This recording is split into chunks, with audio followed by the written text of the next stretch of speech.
চলে যায় লোকাল বরিশাল 500 টাকা। লোকাল বরিশাল চলে যায় 500 টাকা। আইলের 500, এলের 500। আইলের সব ছাড়তে হবে পাশে 600 বলবে ডাইরেক্ট 500 টাকা।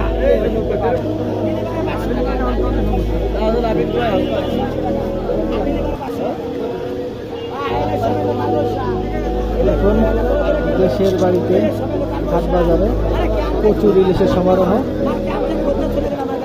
প্রচুর ইলিশ দেখেন, দেখেই আপনারা বুঝতে পারবেন। এছাড়া দেশি মাছেরও অনেক সমারোহ আছে, দেখতে পাচ্ছেন। অনেকে ভাবেন দেশে হয়তো দেশি মাছ পাওয়াই যায় না, কিন্তু না, এই কথা, প্রচুর মাছ পাওয়া যায়। দেখেন